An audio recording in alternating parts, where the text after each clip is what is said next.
Chegamos ao sábado.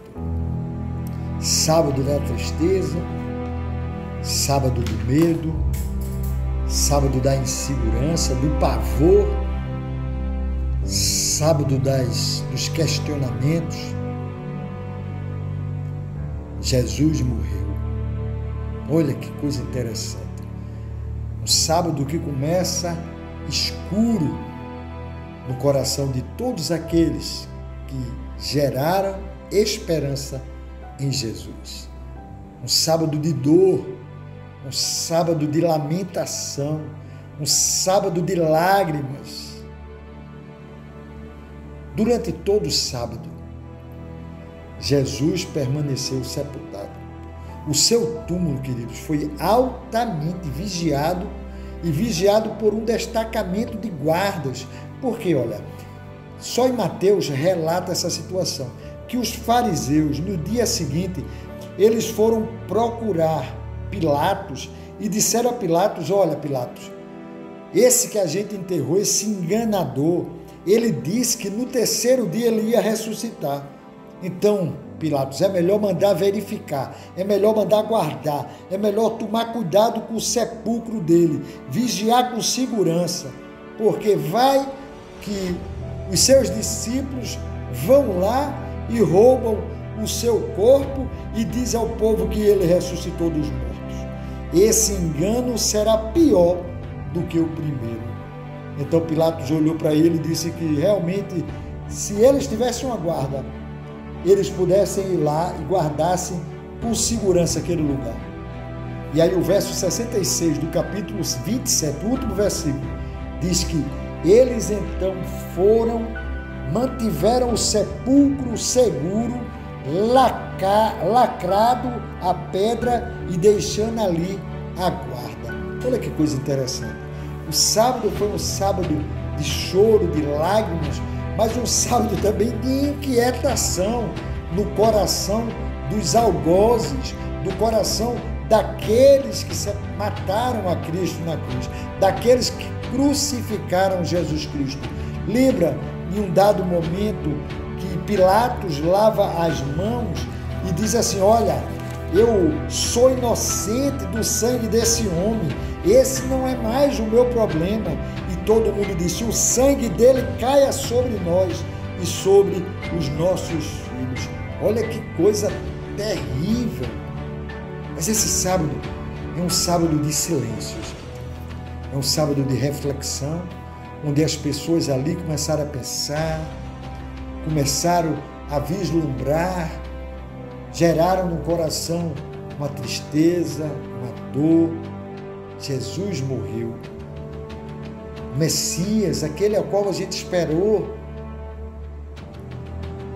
Imagina as lágrimas que não foram roladas nos olhos de todos aqueles que acompanharam a crucificação, a dor de Jesus, Jesus sendo espancado, envergonhado, cuspido.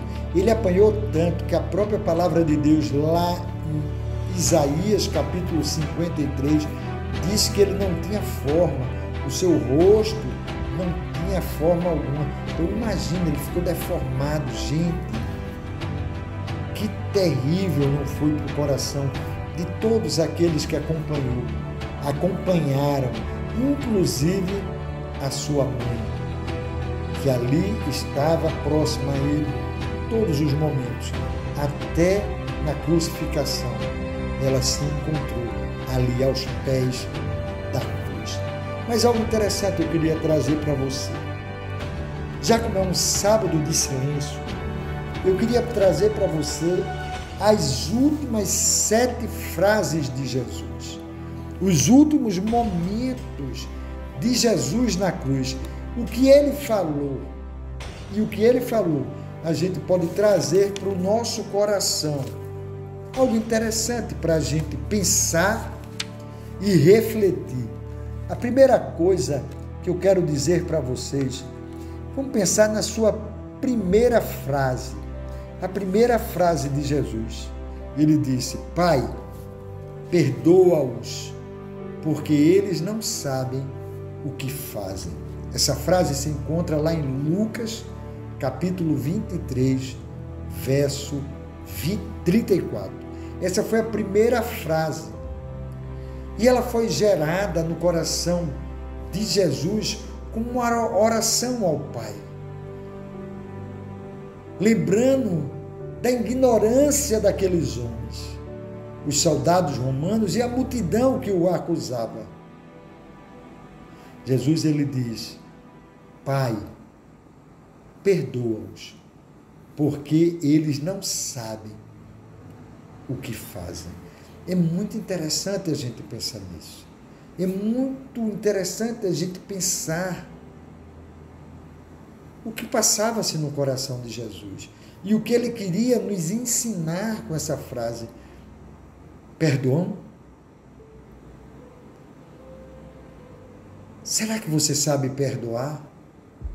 Será que você, assim como Jesus, que ele estava num momento de mais profunda tensão, ele estava numa cruz, com os pés e as mãos com cravos pregados, ele tinha vindo de muita chicotada, uma coroa de espinho, humilhado, zombado, ele estava num momento de tensão e de muita dor, uma dor intensa, e ele consegue olhar para o pecador, olhar para o Pai, e por eles pedir perdão, dizer: Pai, perdoa-os, porque eles não sabem o que fazem. O que essa frase fala ao seu coração? O que ela deixa marcado no seu coração, meu querido irmão, minha querida irmã? Guarde isso no seu coração. Assim como Jesus foi questionado de quantas vezes nós deveríamos perdoar? 70 vezes 7? 7 vezes? Jesus traz o entendimento que devemos perdoar sempre. Eu acho tremendo quando Paulo diz: dai, ore por aqueles que são os seus inimigos, coloque eles diante do Senhor. É muito legal a gente entender isso, que Jesus, ele veio por amor. Então essa frase é uma grande declaração de amor de Jesus Cristo por mim e por você. A segunda frase, ela está relacionada com o bom e o mau ladrão, que se encontravam crucificados junto a Jesus. É interessante a gente pensar, porque eles ladeavam a cruz de Cristo. O ladrão à sua direita, ele reconhece a inocência de Jesus e pede para que ele seja lembrado quando Jesus entrar em seu reino. E é aí que Jesus diz a segunda frase, quando ele diz: em verdade eu te digo, hoje estarás comigo no paraíso. Olha que coisa interessante. Jesus não questiona a vida do ladrão, Jesus só vê a sua fé, porque ele disse: lembra-te de mim quando entrares no teu reino. Olha que coisa interessante da gente pensar, meu querido irmão, minha querida irmã. Em verdade eu te digo, hoje mesmo estarás comigo no paraíso. Mas é interessante a gente pensar. E o outro? Por que o outro não aceitou a esse Jesus? Interessante a gente pensar. Porque, olha, os dois estavam vivendo o mesmo momento. E por que então um reconhece Jesus e se torna assim a história do bom ladrão dessa passagem? E o outro, ele não reconhece, simplesmente ele nega ao Cristo da cruz. Meu querido, isso pode ser uma verdade na minha vida, como também uma verdade na sua vida. Quem é Jesus para você? O que você espera de Jesus? Ele diz: hoje estarás comigo. no paraíso. A terceira frase é muito interessante. Essa a gente encontra em João. João, ele tem 3 frases que a gente só encontra nele. E essa frase, que é a primeira frase na colocação que a gente entende, é muito interessante. Jesus, ele está no alto da cruz, ele contempla aos poucos aqueles amigos que o seguiram até o Calvário e aquelas palavras que ele expressa que era ouvida por eles. É interessante, porque o próprio texto de João, capítulo 19, o verso 26 e o verso 27, diz algo muito interessante sobre o amor de Deus e a preocupação de Deus com o apóstolo amado, ao qual é o apóstolo que escreve, e a sua mãe. Olha o que está escrito, capítulo 19, no verso 26 e 27. Olha que coisa linda, diz assim. Deixa eu abrir aqui. Vendo ali a sua mãe e ao lado dela o discípulo a quem ele amava, Jesus disse à sua mãe: mulher, aí está o teu filho. Então disse ao discípulo: aí está a tua mãe. E a partir daquele momento, o discípulo manteve-a sob os seus cuidados. Olha que coisa interessante, queridos. Que coisa linda. Jesus, mesmo no momento de tensão máxima, ele se preocupa com a sua mãe e se preocupa com o discípulo amado ao qual ele se coloca ali. Ele sabia que a sua mãe precisava de proteção, de cuidado, e ele diz assim: olha, eis aí o teu filho, e eis aí a tua mãe. Que coisa linda, que Jesus maravilhoso, que mesmo num momento de profunda dor, ele se preocupa com aquela mãe e com aquele irmão e que passaria a ser filho, né? É muito legal essa palavra de esperança, essa terceira frase de Jesus.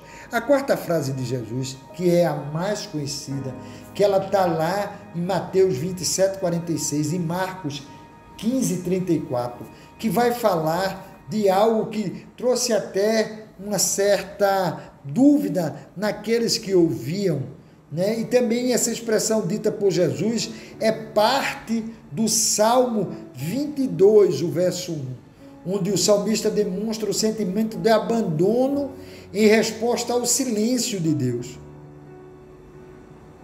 E é interessante, porque esse mesmo salmo, também continuando, ele declara a certeza e a confiança de que Deus o ouve e está presente entre o povo. E eu queria ler esse salmo para você, depois, assim que eu ler o versículo, você possa entender o que eu quero expressar para o seu coração. Salmo 22, o verso 1, ele diz, deixa eu abrir aqui,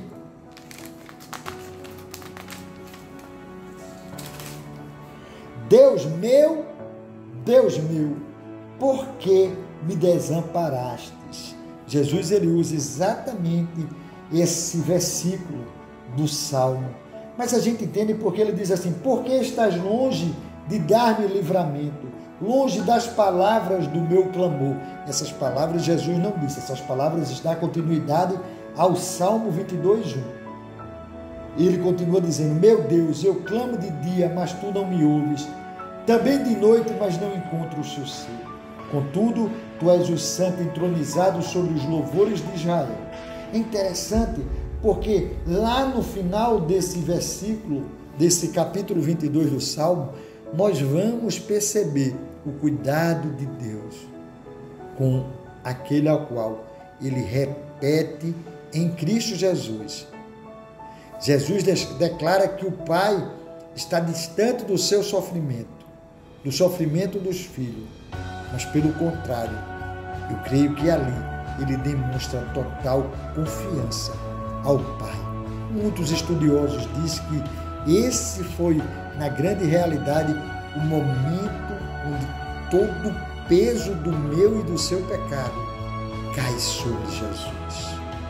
Todo o peso é derramado por Jesus, por nós em Jesus. É a língua ao qual ele diz, Eli, Eli, lama sabachthani, Elohim, Elohim, lama sabachthani, que é exatamente, ele diz, Deus meu, porque me abandonastes. Isso a gente vai encontrar Mateus 27, 46 e Marcos 15, 34. E é muito interessante porque alguns dos que estavam ali pensaram que ele estava chamando Elias. Interessante isso. Naquele momento que ele disse essas frases e que pensaram que era Elias, alguns correram, pegaram uma esponja em vinagre, ensopado, e colocaram numa haste, deu-lhe de beber, dizendo, deixai, vejamos se Elias virá tirá-lo. Mas Jesus ali, ele diz, que é interessante, aí João, aí já no capítulo 19, o verso 28, ele diz que Jesus, ele diz assim, tenho sede.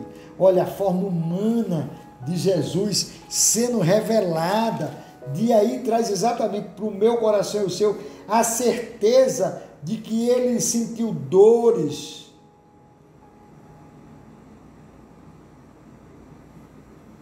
Eu estou com sede. Aqui é a patente da natureza humana de Jesus. 100% homem, 100% Deus. Não era uma reclamação ou um pedido, mas uma afirmação clara de que ele era de carne e osso, tinha fome, sede, como todos nós humanos. E é por isso que ele se compadece de nós, pois ele conhece todas as nossas dores. Lembra que lá em Hebreus, o escritor de Hebreus, no capítulo 4, no verso 14, ele traz esse entendimento para o nosso coração de uma forma muito preciosa. Ele diz assim, porque a palavra 14:15, portanto, tendo uma grande sumo sacerdote, Jesus, o Filho de Deus, que entrou no céu, mantenhamos com firmeza a nossa declaração pública de fé, porque não temos um sumo sacerdote que não possa compadecer-se das nossas fraquezas, mas alguém que, a nossa semelhança, foi tentado em todas as coisas, porém não pecou. Esse é o Jesus humano que tinha sede. Essa foi a nossa quinta frase. Restando duas frases. A frase seguinte, ela é sequente a quando ele diz, tenho sede. E é interessante, porque a palavra de Deus diz que, a partir do verso 29, havia ali uma vasilha cheia de vinagre. Então puseram uma esponja ensopada de vinagre num ramo de isopo e ergueram até a boca de Jesus. Havendo provado o vinagre, Jesus disse, está consumado. E inclinando a cabeça, entregou o seu espírito.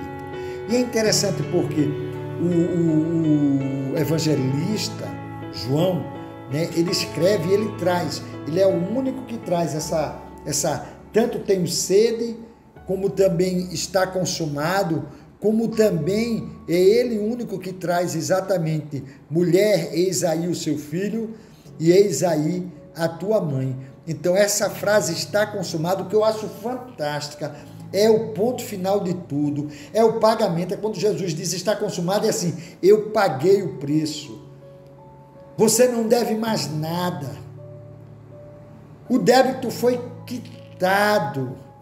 Jesus declara que tudo que a gente devia, que tudo que a gente precisava cumprir, que toda a lei foi pago.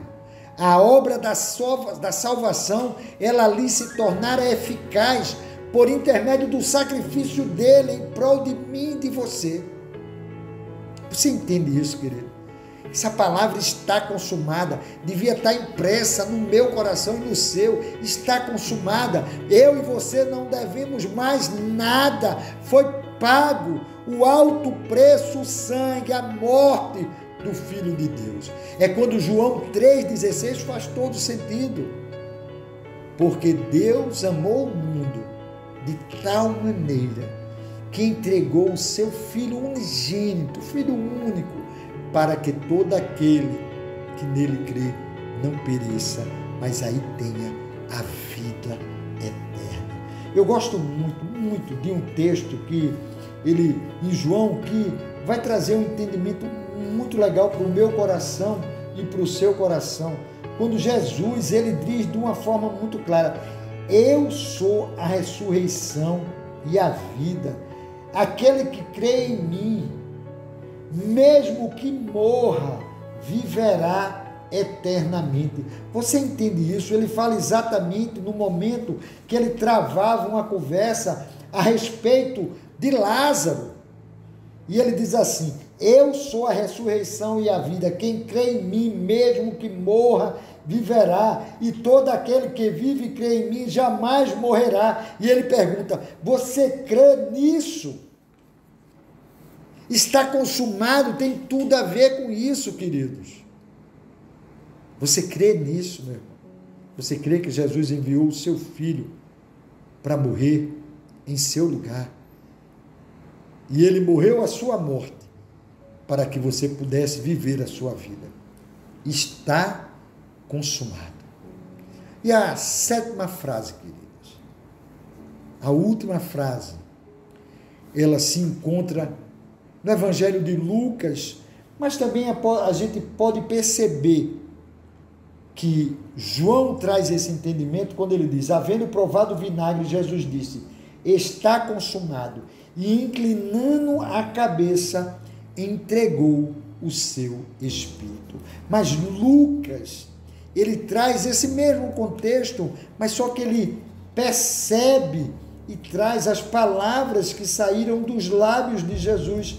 E aí a gente vai encontrar exatamente no capítulo 23, o verso 46, quando ele diz: então, exclamando em alta voz, Jesus disse: Pai, nas tuas mãos entrego o meu espírito.